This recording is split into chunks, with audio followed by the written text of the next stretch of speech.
sync and everything like that. 1, 2, 3. Hey, what is going on, Aces, Axes fans, Funk N Waffles fans, and my Bucket of Buds family? We've got Coevality sitting on the couch behind me for the Tone Zone number 16.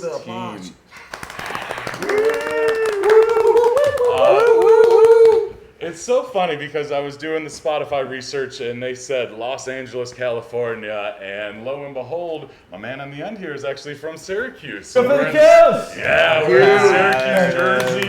Hometown gig. Yeah. This is the hometown gig. And the first thing I said when I walked in, I was like, normally everybody sees me in Jersey, and today I'm dressed down, and I let everybody down, so I apologize.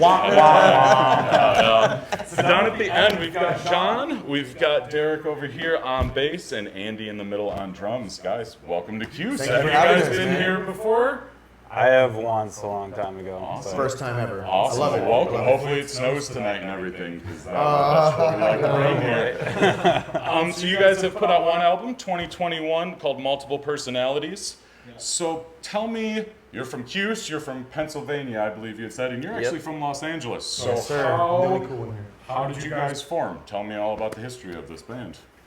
Take that away, bro. You better Because start you're the one that off, sent the John. DM. Yeah, This guy actually hit my DMs. Oh, awesome. Jesus. Not that way. Slid right in there. Yeah. No Diddy. I'm sorry. Hashtag no Diddy, no. Extra.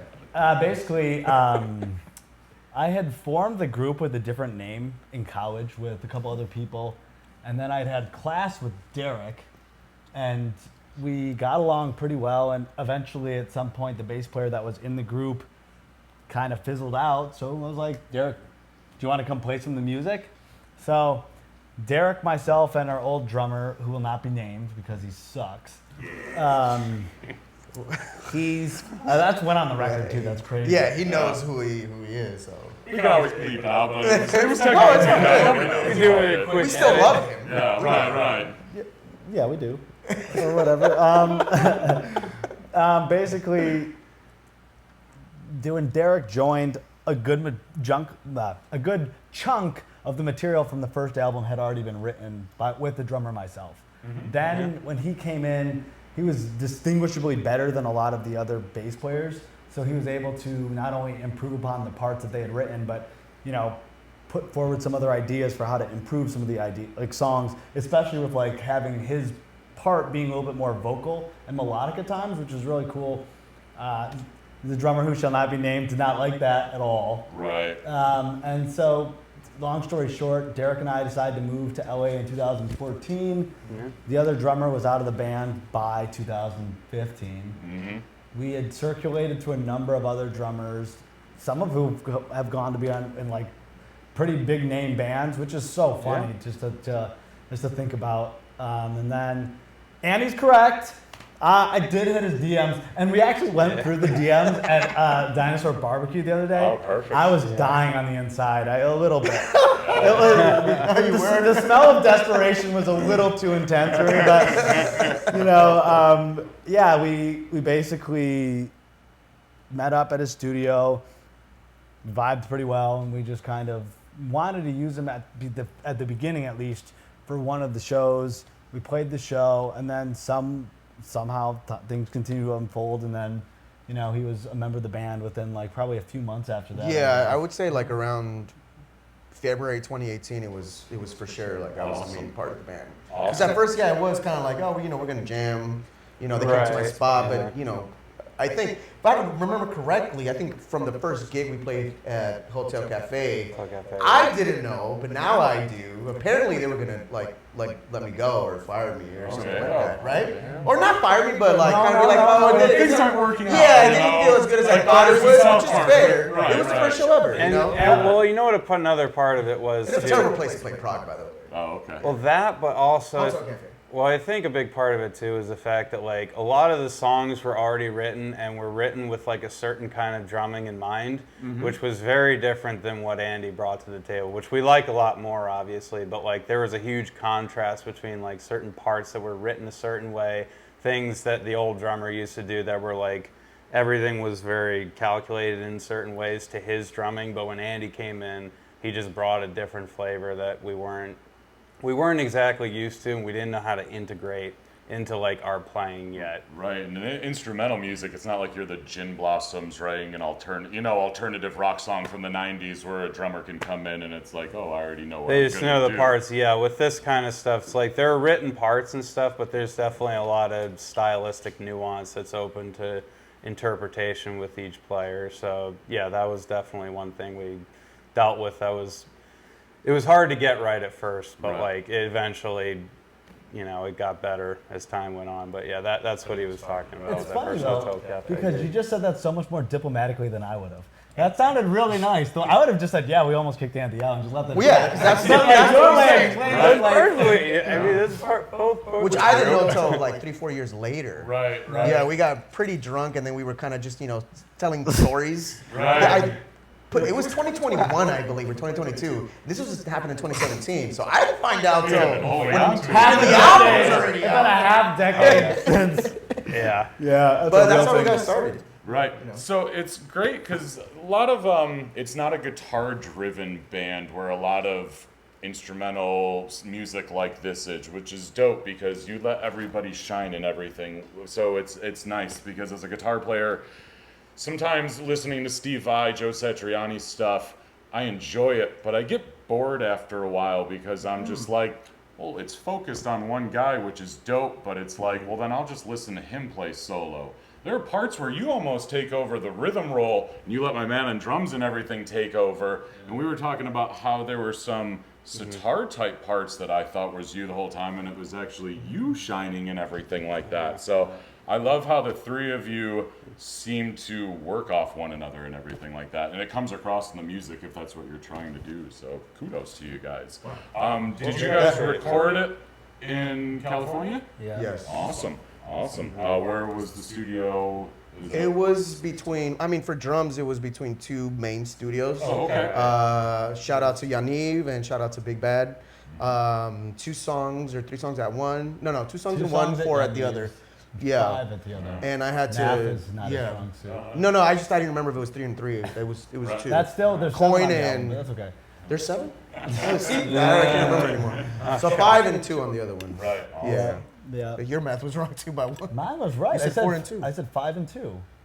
I think you said 4 I'm and 2. on the record. You are on the record. We'll find out. Recording so we can go back and check it out. And then they did their parts at their house, right? Yeah, I recorded. Yeah, we did Oh. everything after. Yeah. It sounds fantastic. I mean, you would never be able to tell. So. Well, I basically plugged my rig in through an attenuator, and so it went right into my interface, and I was really able to dial in like a pretty solid representation of what we wanted. But interestingly enough, as we work on this newer album, now that neural plugins have gotten so much more I hear the Petrucci version. I I haven't played through it. I hear it's amazing. it is amazing. I have 6 of them, and awesome. as we record parts and we double layer things now, we learned a lot of lessons from the first album, and the sound production on the next one is infinitely. So you are working on some new music and new album. Oh, and yeah. everything? Oh, yeah. That's what That's what we've been doing this whole time that we've been here, kind of finalizing the songs. Because the way we work is we finalize all the drum parts. Those are final takes. Okay. And then they do their thing, or we do a little bit more of writing, orchestration, or whatever. And then they do their thing, and then we send it to mixing.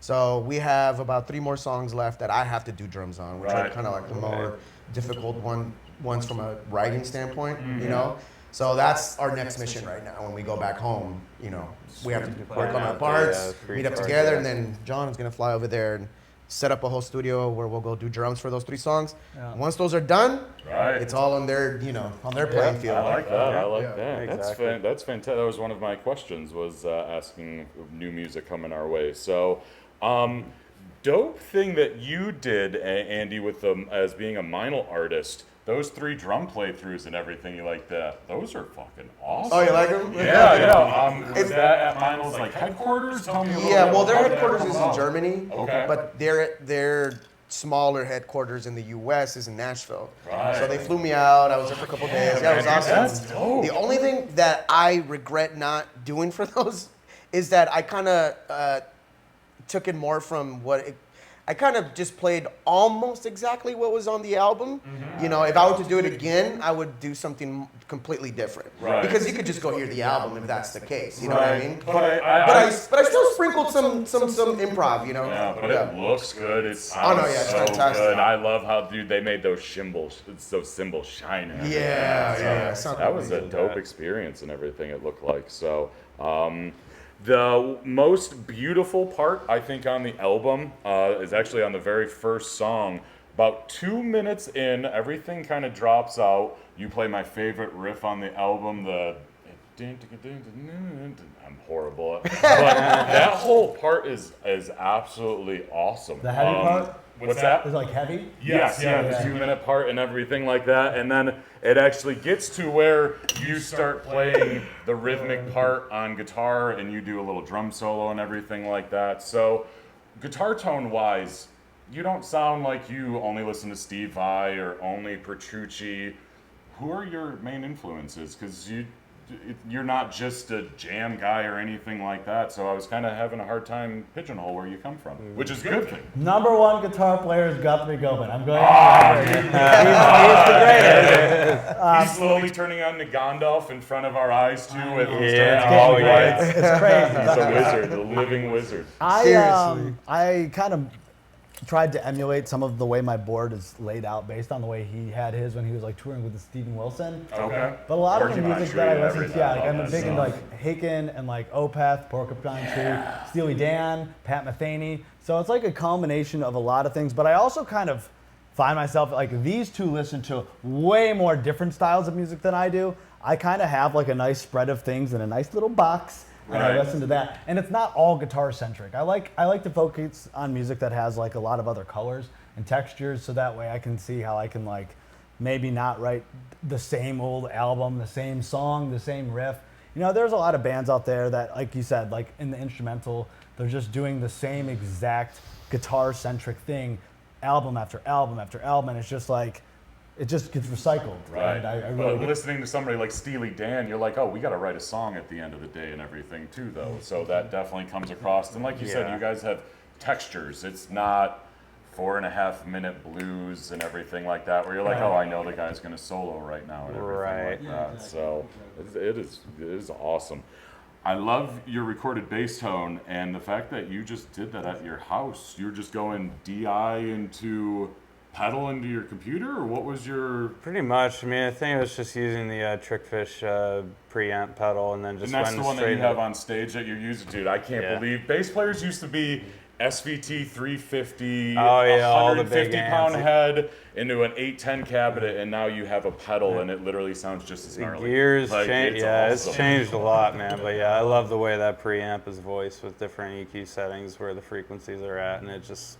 Yeah, I use their amps a lot too, so yeah, I'm a big fan of their stuff. And it's probably great because you already know what it's going to sound like. You don't have to worry about the room Exactly. maybe not being EQ'd right and everything. Yeah, like you that. have a lot So- of control, and like the frequency points are really functionally useful for bass players specifically. And So especially using a 6-string fretless, you're not plugging in a 4-string jazz bass and just trying to get a gnarly tone. You're getting deep low growls, that sitar type, almost violin tone and everything. So you're covering the full bass spectrum. yeah, and I have to be picky with that. So that's why I like having the DI pedal is super useful for that the preamp. Yeah. But a lot of his tone also comes from his hands. Like it's different where like my pedal board is so absurd that like a lot of different guitar players could sit down and just like get somewhat similar sounds if they're using that setup. But like we were living together for 10 years.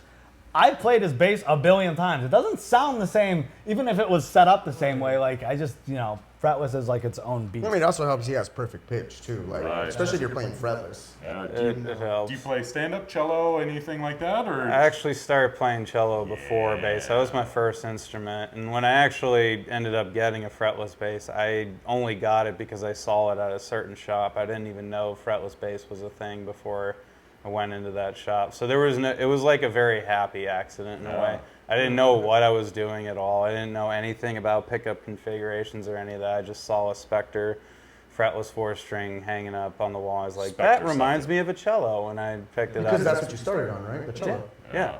I love that Apocalyptico kind of did their thing with the 4 cellos and just made such a Oh, huge dude, they're thing great, out of man. it. And, dude, their live shows when they had the drummer from Rammstein playing with them and everybody in the crowd is just singing every word to the. I was like, man, that shit is Those awesome. guys are great, man. Yeah, very cool. So with having no vocalists, how do you guys engage with an audience? Because you guys are playing very intricate music. It's not like you guys have an easy verse to where you're like, oh, I'm going to play a simple chord progression here. Do you find it that you've kind of made parts of songs where you're like, okay, we can kind of look up a little bit to try to find some engagement with the audience? Or is that hard to do? Because you guys are, I mean, the entire time you're probably having to think about what you're doing. Well, I think it's.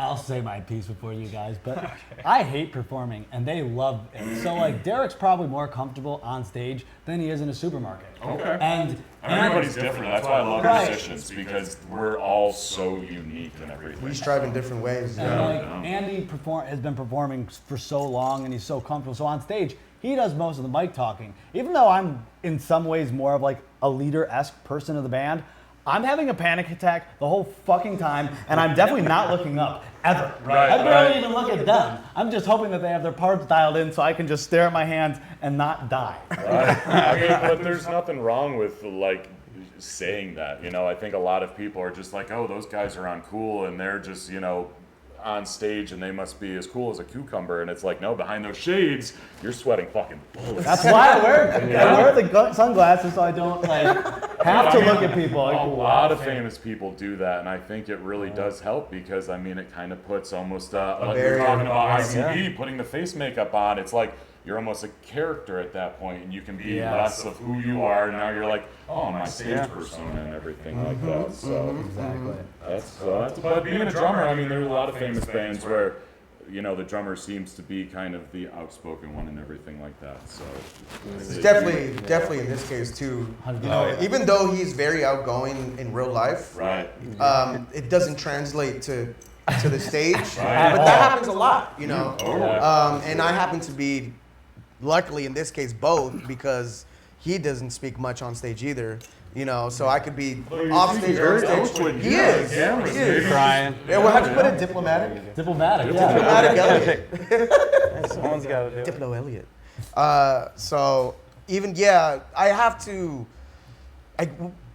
lately I've gotten more comfortable speaking on the mic on stage, whether it be Yeah, this you've been band. doing that a lot more. Yeah, I've been with your doing it stuff, with my too, stuff, and because all I'm a that, band leader in my own right. Oh, sweet. I have my own band, you know, and I'm trying to gauge where I'm going, Right. you know. Drums also in that. Drum percussion, and or- it's instrumental too. I have a percussion. It's instrumental. Oh, cool. I mean, we are gonna eventually want to have like a vocalist too, but Mm-hmm. I don't know. You know, my mind's all over the place sometimes.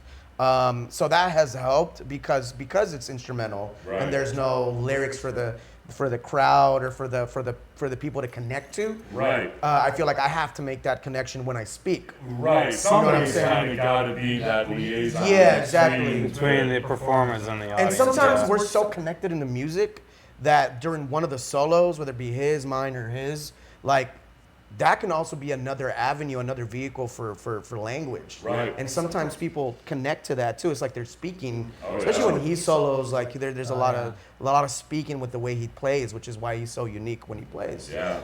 And I'm just very animalistic sometimes when I'm on the drums. So Beat the shit out of them. that In a very brings good way. that brings Exactly, yeah. that brings feelings, you know. And then the writing, that's why we're perfect, because it glues everything, you know. So if I'm feeling like I can't talk much this day, you know, because I had a bad day or whatever, then I try to let the music do more of the speaking. Right. But if I'm really on a high, you know, mentally, physically, spiritually, Right. then not only am I going to bring it out on the drums, but also on the mic. It I'll comes be, out you know, a lot more I'll have a lot of naturally, comedy. yeah. I'll be Banter, yeah. bantering, Yeah. and people really start to connect with what we're doing. Yeah, so we had a dope band in here from Canada called Apollo Suns, 7-piece, no vocals. So it was great to see the keyboard player and the singer kind of visually connecting, and then the singer was connecting with the 4 horn players and everything. So it was kind of cool to see, because it's like, well, 7 people can't connect with one another. So it was great to see how their band dynamic was like, all right, well, we're going to be almost like a mirror where he's going to reflect off of him and everything like that. So, Yeah. It's cool to see how different instrumental bands work. For us, it's easier. There's only 3 of us, so we could all just look at each other. Yep. Yeah. Well, also the other thing is like the way we all approach is it more like I look at all of our songs I'm aside from I try and improvise my solos now, but like for the most part, everything I play on stage is written to a T. Right. So I'm like, I would say 90% written, 10% improv. Derek is a little bit more of like the 50-50. He does a lot of improv, but he does go back to his parts. And he's a wild card, and he's usually 10% written, 90% improv. So having those like spreads adds for a real unique thing, because I try and like create more of the foundational with like the riffs that I write or things that I'm doing. It's very like. That's why I can say confidently, man, there's really not a band out there that's like ours, because That's why I said I couldn't pick like, the whole, think about everything you just said. That's literally the band. Yeah, You know and what like I mean? I said, it comes across where you're almost the rhythm part in some parts, letting them do their thing. So it comes, what you guys, are trying to achieve, it comes across to the listener. So Love that. Yeah. Oh, just wait till the second album, man. There's a lot I'm more. excited. Yeah, It's a pretty It insane gets better, album. yeah. So we'll do a little gear talk, and then we'll get you guys ready for the stage and everything. So John, you have a dope Ibanez Purple J Custom.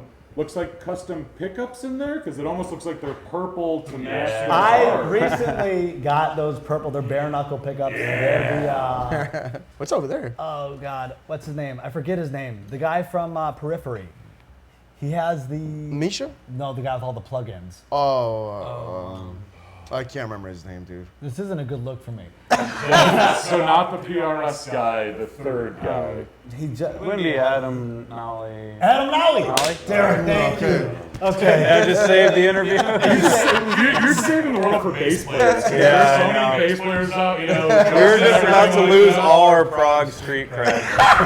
I'm the interviewer. I'm supposed to know all this shit, man. So yeah, I got the purple Nolly pickups from Bare Knuckles put in recently, and they're so fucking good. And the color is like a perfect. It's because I was perfect. looking, I was It like, matched oh, really it's well. It's It's really bomb. nice. It's nice. Was that like their stock purple they Yeah, had? the stock It purple. just so happened. It just happened to match perfect. That's in, that's you don't see insane. that happen often.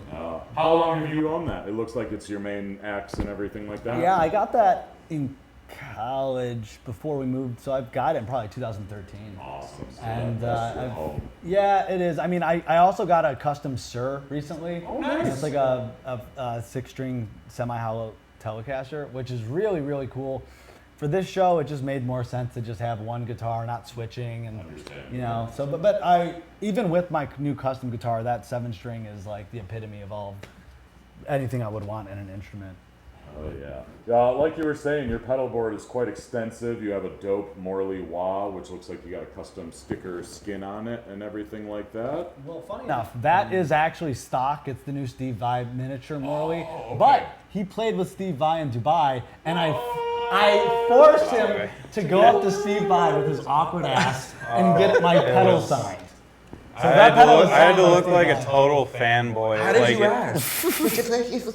Well, no, we were. Yeah. So You made me basically, look up. So basically, our school, as our school was opening a campus there in Abu Dhabi, and we were doing the commencement concert, and Steve Vai was one of the guests, and I think at the time he was in one of the newly made ensemble rooms. I think it was actually named after him, and he's like got a bunch of cameras there, and I was just like, this is the only chance I'm gonna get. So of course I look like ultimate fanboy number one. I'm just like, hey, you mind signing this? And I mean, he was really nice. He was sweet, but he kind of looked at me in a way where like, damn, you're really into me, aren't you? And I was like, this is for my friend. Like, not Did for you tell him me. it was for your friend? I did, but I don't know. It if didn't he heard matter. it. I don't know if he Yeah, heard he it. didn't know. He would have been like, Yeah. sure. He's buddy. like, yeah, It's like, I'm sure it is. every night. Yeah, I know. You lying sack of shit. It's for you.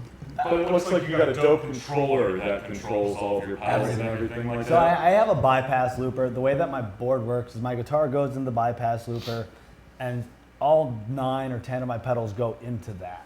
And so I have the Quad Cortex, which is probably one of my newer pedals, and a lot of people choose to use just that for everything because it could do all of it. But Right. truthfully, I literally only have that as 8 different distortion pedals. Oh, okay. So like on stage, the distortion I can get from Quad Cortex is unbelievable. But I do prefer the delays, the reverbs, and all that from organic pedals, and so I didn't want to do that. But yeah, everything goes through the bypass looper. And you're probably used to those distortions being the recording from your home and everything like that. You're used to that more, I want to say hi-fi, but there's definitely that different level and everything like that. So that totally makes sense. Does it have the 4-cable method to go through the Morgan amp, or is it going through the effects loop or straight through the front of It's the... just straight through. I've done effects loop in the past, and I've run it stereo. It's set up to be run stereo, but It's hard to go back from stereo, and then you're like, dude, I've done 2 amp stereo and everything, and it's a just whole like... thing. It's a whole thing, but it does sound so... It sounds really good. I also, though, because I moved from LA on a whim with my car. Right. I had my friend, I bought his Morgan amp, and he shipped it from LA so I could have it, but I don't even have another amp here to have it be set up in stereo. Right, yeah. So it kind of just works better as mono for now. Do you just run it completely clean, I'm guessing, since you're using all the distortions and everything? There aren't even that many. It's just literally treble, mid, bass, volume, and gain. And I love how it's Class A. I love Class A amps because they're nice and spongy, and Class A amps. One of my favorite amps is the Mesa Boogie Lone Star, and those have the Class A and Yes. everything. Are there, I don't want to say go-to, but do you have like 1 or 2 go-to gain pedals that are like your home basses, if I were to say, or like a compressor if it's a clean tone, or is it really just every song you're changing 4 or 5 times and nothing's really a home base? I try not to do the latter. That I feel like that can get a little pretentious at points. I use the Unit 67 compressor on all of my tones. Okay, awesome. But as far as the tones that are within the Quad Cortex, I literally just went on the app and downloaded like David Maximaikich's or like Charlie Robinson or all these other people's distortion tones, Right. and I just compiled the best 8 ones into. So like I couldn't even tell you what pedals are even. I just know this is John Shred Tone or John. All of them have John in front of them. Someone made a Jeff Beck tone, so now I have a John Beck tone, John Low Gain, John Egyptian. I mean, I don't know. If it works for the performance, that's what really matters. Exactly. Yeah, So that's fantastic. So, dude, awesome. And you got an Eventide H9 on there and everything like that. Do you use that for like choruses, flangers, all those fun effects and everything like that? yeah, and it's set up MIDI through the bypass looper. So if like. Because part of what sucks about the H9 is switching between the patches. Right. It's impossible. But if it's through the MIDI, through the bypass looper, if I go from patch 1 to patch 8, it will automatically change to what I want it to be there. That's So awesome. I can go from like a tremolo sound to phaser or whatever it ends up being. And truthfully, that's the only reason the H9 has value. To me. Right. That's To awesome, me. man. Fantastic. So Derek, your bass is a New York bass works. New York bass works. Yep. 6-string fretless. How did you go about finding? It was like I said, I don't think I've ever heard of another one, which isn't a bad thing. How did you go about finding that? So they're a really small company, and I actually ended up meeting them NAMM 2020, I believe. So I'm with Trickfish Amps, and the new owner, or like the guy who runs the company now, he bought Jeff Andrews' old New York bass works bass. He's like a well-known New York jazz bass player who played with like Mike Stern, a bunch of people back in the day. Unfortunately passed away, but so when he did pass away, Ryan Owens bought that bass, and I saw it and I was like, oh, this looks kind of interesting, but then I didn't really think much about it. Then I actually played their stuff at NAMM. I got a chance to meet them. I tried one of their fretless 5-string basses, and I was like, okay, these guys are on to something here. Because I had a Roscoe LG, which I played for like 10 years and loved it, but there were just certain things with the design I realized over time as I got better and like I knew more about what I wanted. Like it just, at the end of the day, it just wasn't right for me, so I was looking elsewhere. And yeah, so I met him at NAMM then, and then I think I placed my order for the fretless 6 like 2021, I believe. Okay. Like March or something like that. And it was like 2 years, almost, maybe a little over 2 years, because like COVID messed up the supply lines and all that stuff. So I have a couple of custom Kiesels, so I know all about that weight. Not the 2-year weight though, so that's expensive. 2-year weight is pretty crazy. Is it? It was worth it though. Yeah. Being 6-string, super heavy? Is it neck dive or anything like that, or is it nicely evenly spaced? That bass actually balances pretty well. You would think it would neck dive, which most 6 strings usually do have an issue with that. But I mean, the body where the top horn comes out to being over the 12th fret. I mean, I know there are a few other basses that do that too, but that definitely helps a lot with the balance. Oh. And so it's actually, there really isn't much dive at all with it. You'd think there would be, but no, it's not bad for me at all. At this point, is it hard to go back to a 5-string with playing those? I mean, because you use the entire neck. You're not sitting there just playing, just the low. Because does it have a high C on it like a normal 6-string bass? Yep. Yeah. So when standard you're height. missing that high C, are you? I'm sure you're still able to play the parts that you want. But do you feel like you're missing almost a finger at this point, or are you okay going between 5 and 6? So like, it depends for the music. I mean, with Coevality specifically, like a lot of, since I am kind of bringing in like experience from playing cello with like the melody stuff, like having that high C string is really useful. But like back in LA, I do like working gigs too, so I have a fretted 5 that I use. I have a P bass coming in soon. I'll be getting, but like. So yeah, it's not, again, it depends on the music that you're doing. If you're doing more melodic and you want to think more soloistically, it's nice to have the C string, but if I had to do certain things with like the 5, like I could get by, honestly. It's not. Your P bass going to be 4? Your P bass is going to be 4 strings? Yeah, it's going to be flats. When we do the yeah. gigs around town, it's going to, Nice. I'm down. groove's going to smack. It's be great. Yeah. Nice. Are you with? You were saying a lot of his tone comes from his hands. Are you messing? Because that bass looks like it's got, I'm guessing, volume from each pickup and probably EQ go between. But then you've got like 4 other knobs, phase selector. It looks like. Oh yeah. So basically, it's a volume, tone. There's an active passive switch, and then above that switch, it's a low mid, high mid selector, and then it's just treble, mid, and bass. Do you mess with that a lot, or are you kind of like you have a tone and you're just letting your hand go up and down the neck to change the tone? It's the second one mostly. The only time I've ever really find myself using the active preamp is sometimes to give like a slight boost in the mid range. If sometimes it could be the sound at a venue or something like that. If I don't have my boost pedal on me or anything like that, sometimes you just get a little bit of the high mid cut. But honestly, with that bass, like there's a lot of versatility I can get out of either just having both pickups on or just rolling the front pickup back a bit and just going bridge pickup.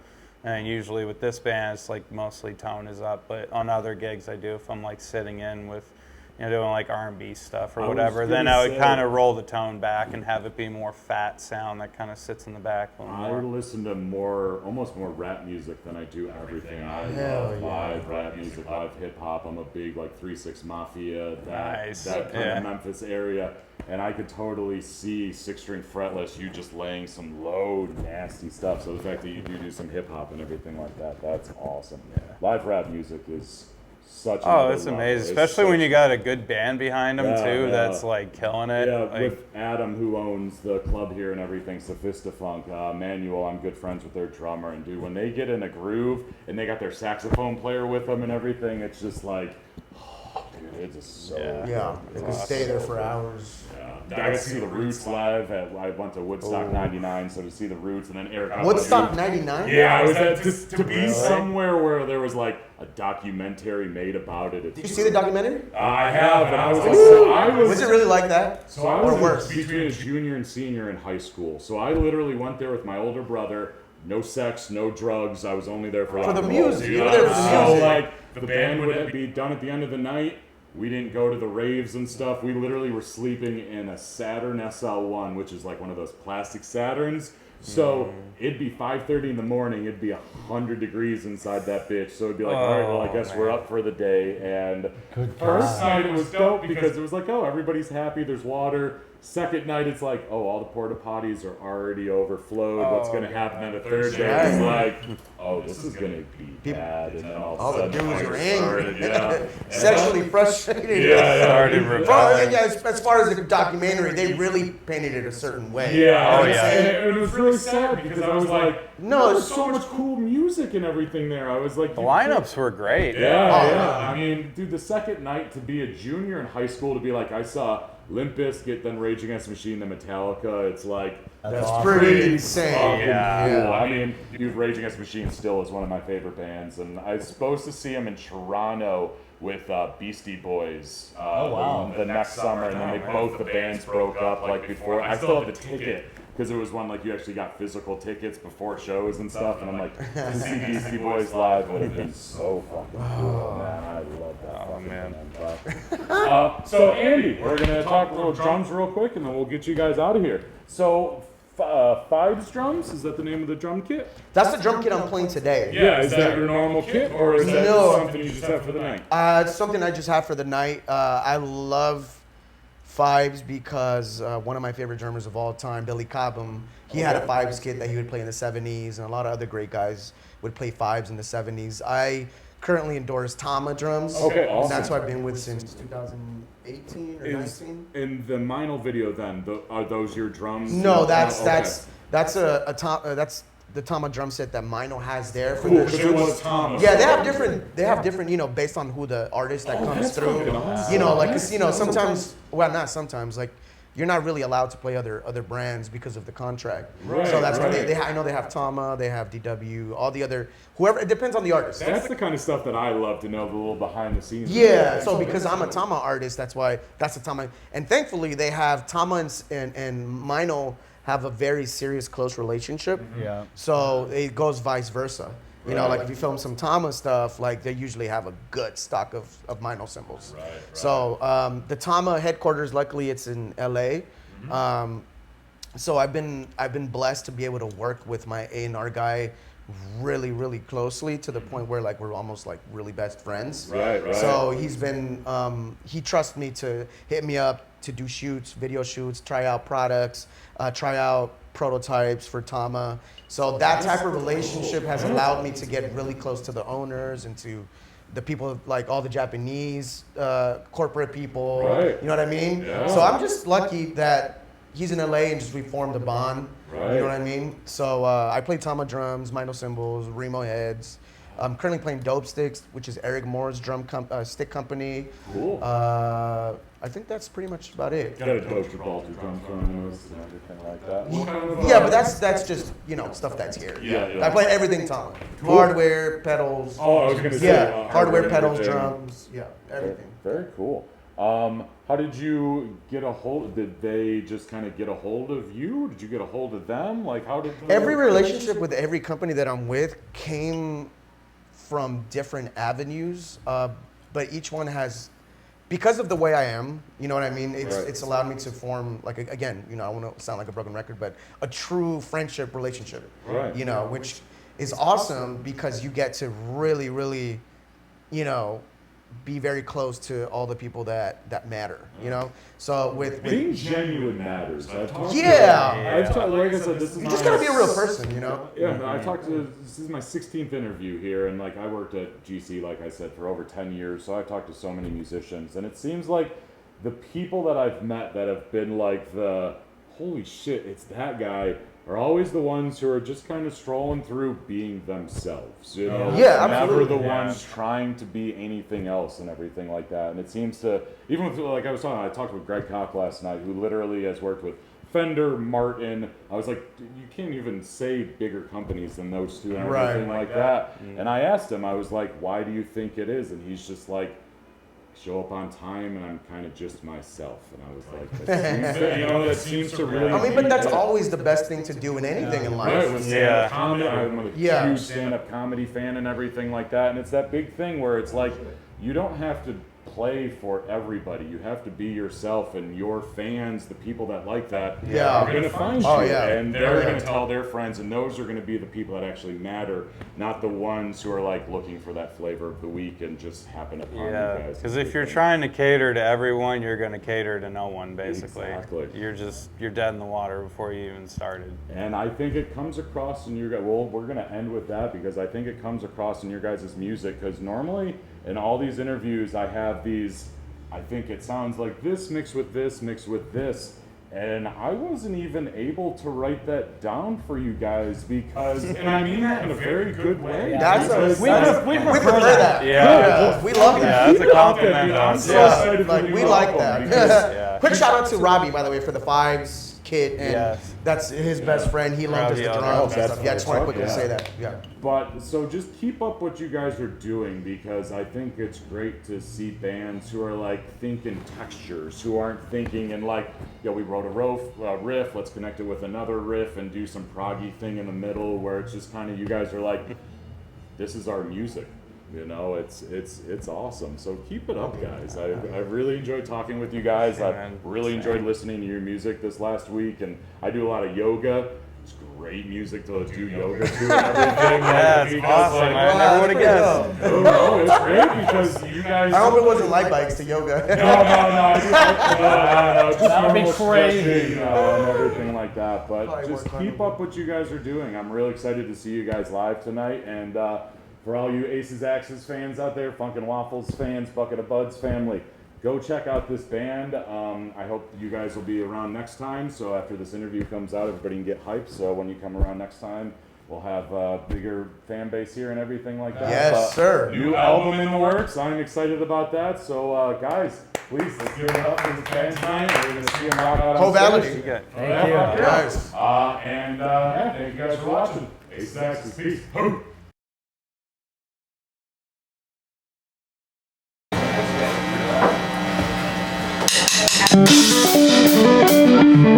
Thank you.